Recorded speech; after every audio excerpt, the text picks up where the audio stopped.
Ternyata ada karma yang harus kita lanjutkan tugasnya untuk menyelesaikan pada kehidupan yang berikutnya. Semoga adik-adik lebih banyak ketemu dengan orang yang begitu ketemu pertama kali langsung simpati daripada ketemu langsung bermusuhan. Ya, walaupun itu memang tidak bisa untuk dihindari. Itu kira. Silakan. Baik, wah sangat menarik sekali ya wanita ya. Dari tadi ada karma wasana hasil kehidupan sebelumnya sampai dijelaskan bahwasannya bisa nih kalau misalkan kita dari kehidupan sebelumnya belum selesai. Mungkin kalau anak muda kalau misalkan bahas percintaan, mungkin kalau misalkan di kehidupan sekarang belum berjodoh, mungkin nanti di kehidupan selanjutnya bisa berjodoh kan, siapa tahu kan wanita ya. Baik, selanjutnya wanita saya berikan kepada wanita untuk pertanyaan yang ketiga, bisa dibacakan pertanyaan umat yang ketiga. Oke, baik. Pertanyaan yang ketiga, bagaimana memahami misteri hukum karma pala? Saya sudah berbuat baik kok belum tentu hasil saya baik.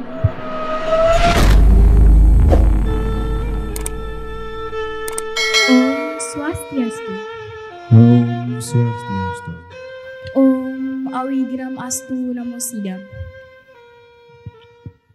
Perkenalkan, nama saya Niko Mangswanita Agastya beserta rekan saya. Saya Gusti Bayu, perwakilan dari PC Kamerdikro Surabaya yang akan memandu jalannya moderator Dharma Tule dengan tema Karma Pala pada sore hari ini. Dalam rangka memberikan pelayanan kepada umat Hindu, PHDI Kota Surabaya berkolaborasi dengan PC KMHDI Surabaya membuka ruang konsultasi secara online di mana umat Hindu bisa menyampaikan pertanyaan-pertanyaan dan permasalahan dalam kehidupan beragamanya melalui link yang sudah tertera atau sudah disediakan. Ruang konsultasi ini memberikan jawaban atas pertanyaan-pertanyaan yang disampaikan oleh umat Hindu dalam Hindu Menjawab. Jawaban disampaikan berupa narasi maupun melalui media tanya jawab atau bisa disebut dengan Dharma Tule yang bisa disaksikan secara online pada channel YouTube PHDI Kota Surabaya dengan melibatkan Walaka PHDI Kota Surabaya dan para cendekia lainnya sebagai narasumber. Pada kesempatan ini dari Utama Mandala Pura Raden Wijaya Surabaya, Hindu Menjawab membahas tentang karma pala, salah satu serada dalam dasar keyakinan Hindu yaitu Panca Serada. Dan narasumber yang pertama, Bapak Dr. Ide Bagus Ketut Bayangkara, MM, AKCA, CMA, CSRA, CSP, selaku Wakil Ketua PHDI Kota Surabaya, bidang pendidikan, teknologi informasi, dan komunikasi. Om Swastiastu, Pak, selamat datang. Om Swastiastu. Dan kembali lagi pada narasumber yang kedua, yaitu Bapak Gede Wasudewa Bhattacharya, Sarjana Agama. Beliau adalah aparatur sipil negara pada Bimas Hindu Jawa Timur. Om Swastiastu Pak Gede, selamat datang. Swastiastu. Baik, karma pala adalah hukum sebab akibat seperti yang kita ketahui bahwa apa yang kita kerjakan bahkan membuahkan suatu hasil. Tapi ada juga masyarakat yang telah berusaha berbuat baik tapi hasilnya tidak sesuai dengan keinginan mereka. Nah, ini ada beberapa umat yang masih bertanya-tanya nih jawaban atas misteri karma tersebut. Baik, memang sudah diberikan ya akses atau memang media secara online untuk umat Hindu Surabaya untuk menanyakan, karena memang hari ini kita memang membahas tentang karma pala, memang sudah banyak gitu ya pertanyaan-pertanyaan yang memang sudah masuk dalam link akses untuk dibagikan. Baik, untuk pertanyaan yang pertama langsung saja wanita bisa untuk dibacakan pertanyaan dari umat Hindu kita yang sudah mungkin sudah tidak sabar ya, sudah mengirimkan dan sekarang sudah ada ternyata draftnya di sini. Silakan untuk bisa dibacakan, wanita. Oke, baik Bapak-bapak, ini pertanyaan pertama. Apakah setiap perubahan pasti ada hasilnya? Jika demikian, kenapa yang berbuat anaknya kok orang tuanya yang dapat akibatnya? Gitu Bapak, untuk pertanyaan pertama. Mungkin bisa dijawab oleh Pak Bayangkara, Pak Gede dulu, mungkin siapa dulu boleh? Oke. Om Swastiastu. Om Swastiastu, Pak Bayangkara. Pertanyaannya menarik. Kenapa yang berbuat anaknya yang menikmati hasilnya orang tuanya? Atau mungkin bisa dibalik, yang berbuat orang tuanya yang menikmati hasilnya anaknya. Pada saat kita bicara karma pala, salah satu dalam ajaran karma pala itu ada namanya karma gotra. Karma gotra itu berkaitan dengan lingkungan di mana subjek yang berbuat itu akan dipengaruhi oleh lingkungannya atau perbuatannya itu akan mempengaruhi lingkungannya. Ya. Banyak hal yang bisa kita lihat contohnya mulai dari keluarga, organisasi profesi, termasuk negara, itu adalah salah satu contoh dari karma gotra. Karena yang berbuat dan yang menikmati hasilnya di sana, di samping yang melakukan perbuatannya secara langsung, orang-orang yang ada di sekitar lingkungan itu juga adalah bagian dari dampak atau yang terkena atau yang menikmati hasil perbuatannya. Itu kira-kira. Mungkin Pak Wasudewa bisa bantu untuk menambahkannya, silakan. Ya, terima kasih atas kesempatannya. Benar sekali, saya sependapat dengan yang disampaikan oleh Ratu Haji bahwa setiap perbuatan itu pada dasarnya diterima oleh siapa yang melakukannya. Artinya, ketika seseorang menanam padi, maka yang dipanen adalah padi. Yang memanen siapa? Yang memanen adalah petaninya, bukan orang lain yang memanen. Tetapi kalau kita berbicara pada konsep tataran keluarga, termasuk karma gotra yang telah disampaikan oleh Ratu Haji tadi, maka akan berdampak pada lingkungan keluarga. Lebih tepatnya bagi saya bahasanya berdampak, bukan menanggung. Yang menanggung hasilnya tetap yang bersangkutan yang berbuat, tetapi akan berdampak kepada keluarganya.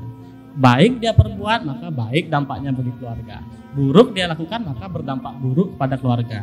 Contohnya nih, anak-anak muda ini. Misalnya anak-anak muda sekarang trek-trekan di jalan, mabuk-mabukan, jadi gangster. Yang mendapat nama buruk kan keluarganya. Oh, itu bapaknya tidak bisa mendidik anaknya, kan begitu. Jadi berdampak pada keluarga. Begitu pula kalau adik-adik generasi muda ini berprestasi, juara misalnya di kelas, atau memperoleh penghargaan sesuatu, pasti akan berdampak ke orang tua. Oh, orang tuanya ini pintar nih mendidik anaknya nih. Gimana ya caranya orang tuanya biar anaknya bisa seperti itu? Seperti itu.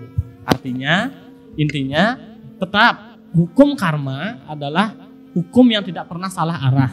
Siapapun yang berbuat, maka dialah yang menerima hasilnya. Tetapi bisa berdampak pada lingkungan sekitarnya. Mungkin demikian, Tuh Haji. Baik.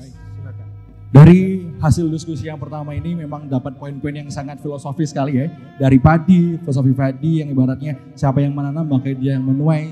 Jika padinya enak maka yang akan dipuji adalah orang yang menanamnya. Sama seperti dengan manusia pada hal itu tadi, karma gotra juga dihasilkan oleh lingkungan, maka memang yang berbuat akan menampakkan dampaknya, tapi lingkungannya juga dapat menikmati hasilnya juga. Baik, untuk pertanyaan yang kedua ini. Untuk mungkin nanti bisa dijawab langsung oleh Pak Gede, tadi kan udah Pak Bayangkara ya, biar gantian aja kan ya, biar sama-sama imbang nih kan ya. Untuk pertanyaan yang kedua nih Pak Gede, yaitu ada pertanyaan dari umat yang menanyakan seperti ini. Suatu saat saya bertemu dengan seseorang untuk pertama kali. Begitu bertemu, saya merasa seperti sudah sering ketemu dan saya menaruh simpati kepadanya. Tapi pada pertemuan yang lain, begitu bertemu pertama kali, kok saya tidak menyukai orang tersebut? Apakah ini juga berhubungan dengan karma pala? Begitu. Baik, jadi mungkin bisa juga saya jelaskan konsep karma yang berikutnya, yakni karma wasana, yaitu sisa-sisa hasil perbuatan yang masih bisa dinikmati, baik itu pada kehidupan sekarang maupun pada kehidupan berikutnya. Karma tersebut terbentuk tidak hanya dari diri seorang sendiri, tetapi juga hasil dari orang tersebut bersosialisasi atau hidup di lingkungan sosial, baik dari keluarga, masyarakat, bernegara, dan lain sebagainya. Oleh karena itu, terkadang kita pernah merasa bertemu dengan orang baru, tapi kok sudah pernah ketemu, ya, atau istilah deja vu, gitu ya. Itu berkaitan dengan adanya karma di masa lalu yang belum mungkin habis dinikmati dan dinikmati lagi di masa sekarang. Ya, artinya memang benar itu ada ikatan karma. Dahulu mungkin pernah berkarma bersama, sekarang ketemu lagi. Tetapi tidak hanya karma yang di sana berperan, juga punarbawa. Karena tidak hanya perbuatan saja, perbuatan tersebut juga akan menghasilkan kelahiran kembali dan kelahiran yang berulang-ulang. Tetapi tidak semua juga yang karena sudah pernah mengalami itu sebagai hukum karma. Bisa juga itu hanya ingatan memori-memori kita. Misalnya pernah dalam mimpi, ya itu bertemu seperti itu. Tapi pada intinya bisa jadi karma seseorang, kita bertemu dengan orang itu, bertemu lagi pada masa sekarang dan masih kita nikmati pada masa sekarang. Baik. Selanjutnya mungkin Pak Bayangkara. Yang disampaikan tadi oleh Pak Wasudewa itu kan benar sekali bahwa karma itu berwasana, bagian dari sancita karma pala, kan demikian. Oke. Nah, pada saat kita bicara kehidupan hari ini sesungguhnya adalah lanjutan dari kehidupan yang sebelumnya. Itulah reinkarnasi atau punarbawa mengatur siklus kehidupan, bahwa hidup hari ini bukan hanya untuk hidup hari ini, tetapi adalah merupakan kelanjutan kehidupan pada periode sebelumnya dan merupakan rancangan untuk kehidupan pada periode berikutnya. Untuk kasus yang ditanyakan Adik tadi, bisa jadi bahwa dulu dengan orang yang ditemukan pertama kali itu sudah pernah berteman sebelumnya pada kehidupan yang lampau. Pada kehidupan yang lalu, jika adik-adik atau seseorang itu adalah bersaudara atau berteman yang baik, bisa jadi itulah yang mencerminkan kemudian sisa perbuatan hari ini itu berwasana menjadikan dia melanjutkan pertemanan sebelumnya. Ya. Demikian juga kalau dulu dia ketemu tetapi tidak beruntung menjadi seorang sahabat, ya menjadi orang yang bermusuhan, bisa jadi permusuhan itu ya mohon maaf dilanjutkan pada kehidupan yang sekarang, berwasana karma-karma itu karena belum habis dinikmati pada kehidupan yang sebelumnya. Begitulah karma. Jadi di samping ada karma yang sudah habis dinikmati pada saat berbuat, ternyata ada karma yang harus kita lanjutkan tugasnya untuk menyelesaikan pada kehidupan yang berikutnya. Semoga adik-adik lebih banyak ketemu dengan orang yang begitu ketemu pertama kali langsung simpati daripada ketemu langsung bermusuhan. Ya, walaupun itu memang tidak bisa untuk dihindari. Itu kira. Silakan. Baik, wah sangat menarik sekali ya wanita ya. Dari tadi ada karma wasana hasil dari kehidupan sebelumnya sampai dijelaskan bahwasannya bisa nih kalau misalkan kita dari kehidupan sebelumnya belum selesai. Mungkin kalau anak muda kalau misalkan bahas percintaan, mungkin kalau misalkan di kehidupan sekarang belum berjodoh, mungkin nanti di kehidupan selanjutnya bisa berjodoh kan, siapa tahu kan wanita ya. Baik, selanjutnya wanita saya berikan kepada wanita untuk pertanyaan yang ketiga, bisa dibacakan pertanyaan umat yang ketiga. Oke, baik. Pertanyaan yang ketiga, bagaimana memahami misteri hukum karma pala? Saya sudah berbuat baik kok belum tentu hasil saya baik. Gitu pertanyaan untuk ketiga. Nah, ini pertanyaan yang lumrah ya. Dan pertanyaan yang kadang-kadang kita memikirkan karma itu kok tidak adil ya. Saya sudah berbuat baik, saya sudah pasang senyum sama tetangga, tetapi tetangga saya kok tetap cemberut begitu ya. Dan tetap tidak bisa menerima saya sebagai saudara yang baik dalam tetangganya. Oke. Nah, begitulah misterinya hukum karma. Ya, adik-adik, pada saat kita bicara hukum karma kan tadi Pak Wasudewa sebagian sudah menjelaskan juga bahwa karma itu ada 3. Yang pertama ada yang namanya prarabdha karma pala, di mana hasil perbuatan itu kita nikmati pada periode berbuat.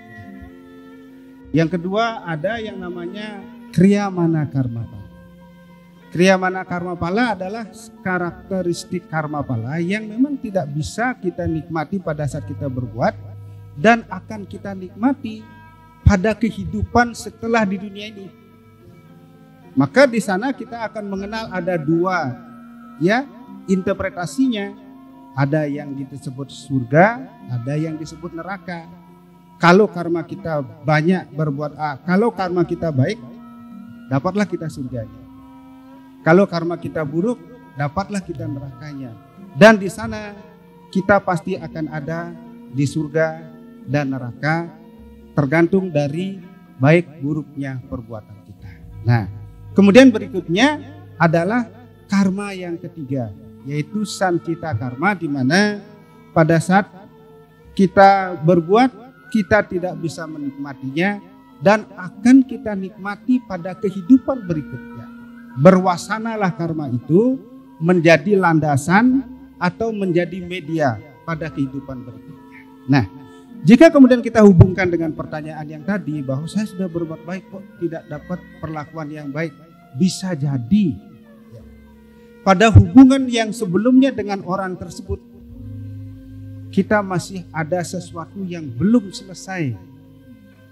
Dulu mungkin sadar tidak sadar karena memang kita tidak tahu pada kehidupan sebelumnya kita sempat masih berhutang menyakiti dia. Maka dari itu pada saat ketemu dengan mereka kita membayarnya satu. Maka dari itu jangan menjadi penyesalan bahwa saya sudah berbuat baik tapi tidak diperlakukan dengan baik, sama aja saya berbuat jahat aja, itu juga hasilnya jahat, kan begitu. Nah, misteri karma mengajarkan kepada kita hanya ditugaskan untuk berpikir, berkata dan berbuat yang baik untuk setiap orang, untuk setiap saat dan setiap tempat. Nah, itu kira-kira. Jadi memang ada hubungan dengan karma pada kehidupan sebelumnya. Itu kira-kira. Mungkin Pak Wasudeva bisa melengkapinya lagi. Silakan Pak Wasudeva. Baik, terima kasih. Wah, ini pertanyaan yang memang sering kita dengar nggih, adik-adik ya. Jadi begini, kalau seperti itu pandangannya, maka orang itu hanya menginginkan hasil dari perbuatannya. Karena saya sudah berbuat baik kok saya tidak berhasil baik, gitu. Berarti kan dia hanya menginginkan hasil dari perbuatannya. Padahal dalam Bhagavad Gita sudah dijelaskan pada Bhagavad Gita Adhyaya 2 sloka 47, karmani ewadikaraste mapalesu kadacana makarma palahe turbur mate sangu setua karmani. Lakukanlah perbuatan itu dengan sebaik mungkin. Jangan hasil dari perbuatan itu yang kau jadikan motivasi untuk berbuat. Dan janganlah tidak berbuat sama sekali. Jadi benar yang disampaikan Ratu Haji tadi, bahwa tugas kita ini hanya berbuat. Berbuat apa? Berbuat baik, berjalan pada jalan dharma. Masalah hasilnya biarkan Tuhan yang nanti memberikan. Karena semua itu sudah diatur oleh Tuhan. Kalau baik kita berbuat, maka baik hasilnya. Buruk kita berbuat, buruk hasilnya. Ala ulah, ala tinemu, ayu kinardi, ayu pinanggi. Kan seperti itu teksnya. Jadi marilah kita senantiasa berbuat baik, jangan mengharapkan kapan kita menerima hasil perbuatan baik itu. Sama kayak adik-adik sekarang menanam pohon, ya. Sekarang menanam pohon terus berbuah, apakah berbuah itu sudah bisa langsung dipetik? Belum tentu, menunggu buah itu masak. Jadi kapan karma ini matang baru bisa kita petik hasilnya, gitu. Nanti mungkin saat ini belum kita menerima hasil dari perbuatan baik itu, mungkin di kehidupan selanjutnya kita akan menerima. Orang yang sekarang berbuat buruk tapi menerima hasil yang baik, ya, mungkin dia masih menikmati hasil dari perbuatan yang kehidupan sebelumnya. Misal adik-adik di sekolah, adik-adik belajar mati-matian ya, belajar mati-matian untuk ujian, untuk UTS segala macam. Teman-teman malah gampang nyontek, tahu hasilnya sama, ya kan? Dia kok gampang-gampang kan nyontek hasilnya sama, sedangkan saya kerja keras. Tetapi kita akan berdampak baik karena kita sudah diajarkan untuk selalu bekerja keras, belajar, hasilnya juga kita akan baik. Yang menyontek bisa jadi nanti ke depannya dia ketahuan oleh dosennya, atau itu akan membawa karakter dia sebagai orang yang suka korupsi dan lain sebagainya. Artinya tidak ada salahnya kita berbuat baik dan tidak ada ruginya kita berbuat baik selama hidup ini. Ya, mungkin itu dari saya tambahannya Haji. Ya, silakan. Baik, wah sangat filosofis sekali semuanya ya. Dari memang kita sebagai anak muda juga pernah merasakan itu Pak Bayangkara dan juga Pak Kedi. Memang kenapa ya kita udah pernah berbuat baik tapi kok selalu seperti kok nggak pernah dapat kebaikannya. Ternyata memang itu sebenarnya ya. Memang kalau misalkan memang nggak sekarang ya pasti nanti bisa besok. Atau mungkin belum sekarang nanti di Sunyologo kita bisa mendapatkan surganya di Singa Widiwasa. Baik, untuk selanjutnya ini ada pertanyaan dari penonton yang hadir di sini. Untuk penonton yang ingin bertanya kepada dua narasumber kita, kepada Pak Bayangkara dan juga Pak Gede, mohon kiranya bisa untuk langsung berbicara apa pertanyaan yang akan disampaikan. Baik, ada? Nggih, terus Ibu perkenalan dan juga apa pertanyaan Ibu? Nggih. Om Swastiastu, umat sedharma. Om Swastiastu. Bapak narasumber. Perkenalkan saya Ibu Putu Kamiati dari WK Santi Daerah Sini. Tadi menarik sekali ya, memancing saya untuk bertanya ini. Jadi masukannya untuk saya sendiri yang mungkin tidak terlalu masalah karma pala, tidak terlalu banyak paham, jadi saya mulai paham. Nah, ini saya ingin bertanya ya Bapak Nggih, yang berhubungan dengan karma pala juga. Pertanyaan saya, adakah hubungannya antara karma pala atau perbuatan yang tidak baik dengan malam penebusan dosa? Setahu saya malam penebusan dosa itu kan di saat Siwalatri nggih, Pak nggih. Nah, itu kalau kita mungkin dulunya banyak dosa yang antara sadar dan tidak sadar, apa itu bisa ditebus dengan ditebus hanya dengan malam penebusan dosa? Apa dengan penebusan dosa itu aja, malam penebusan dosa itu saja dosa kita juga sudah terhapus? Apa masih nanti akan kita menikmati hasil perbuatan kita yang tidak baik itu, untuk selanjutnya apa masih kita harus menikmati hasil perbuatan yang tidak baik? Sekian, terima kasih. Baik, pertanyaan sangat luar biasa sekali. Baik, atau perlu saya bacakan lagi tidak? Sudah mengerti Pak ya? Baik, silakan Pak Gede untuk bisa menjawab terlebih dahulu. Iya, hubungan karma pala dengan malam penebusan dosa mungkin terkait dengan Siwalatri yang Ibu sampaikan tadi ya.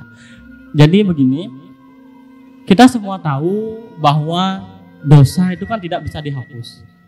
Memang dalam Siwalatri Kalpa disebutkan bahwa orang yang berbuat jahat, ya, berbuat zina, menggugurkan kandungan dan lain sebagainya akan ditebus dosanya ketika lakukan berata Siwalatri. Tetapi yang dimaksud dalam berata Siwalatri di sini bukan hanya pada Tilem Kepitu pada hari Siwalatri itu, tapi pada setiap malam. Kalau setiap malam kita senantiasa mengucap nama Siwa, memuja nama Siwa, maka otomatis karma-karma kita itu akan artinya bisa dilewati dengan membaca doa tersebut. Tetapi tetap aja kalau kita selalu berdoa tapi berbuat buruk dalam kehidupannya, sama saja tidak bisa ditebus.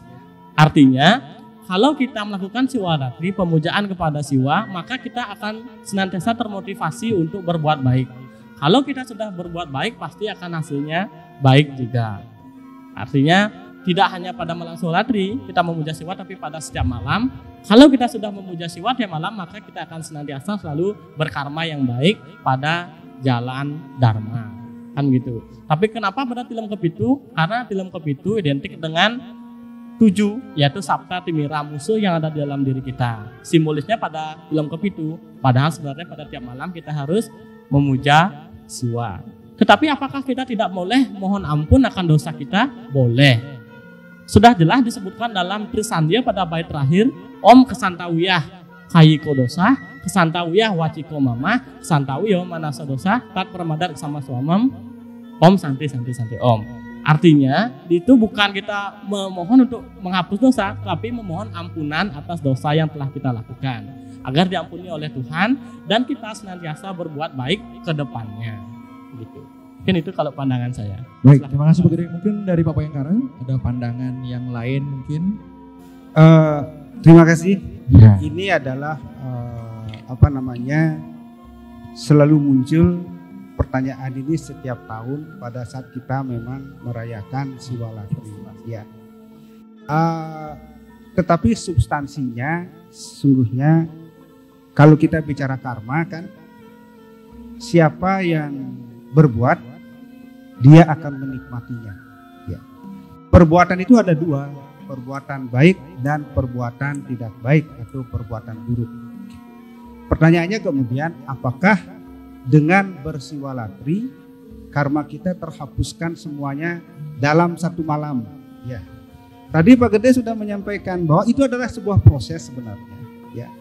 Tapi begini, kenapa siwalatri? Ini adalah sebuah metode pembelajaran sebenarnya kepada kita, bahwa ya diajarkan kepada kita oleh para tetua kita bahwa karma itu di samping kita lakukan ada jalan untuk mengimbanginya, sehingga karma-karma yang tidak baik itu terimbangi oleh karma baik kita, menjadilah dia semakin terlunturkan yang tidak baik itu karena tercampur oleh karma-karma baik.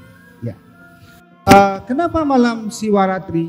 Ya, memang dari Siwaratri Kalpa kita mendapatkan pencerahan bahwa Siwa memberikan hadiah, memberikan bonus kepada para pemujanya di malam Siwa untuk mengimbangi perbuatan-perbuatan tidak baiknya, ya, sehingga kalau dalam keseharian kita melaksanakan perbuatan baik ada karma baiknya pasti, tetapi dalam malam Siwaratri kita akan mendapatkan karma baik yang jauh lebih besar daripada pada setiap saat di luar kita melaksanakan Siwaratri.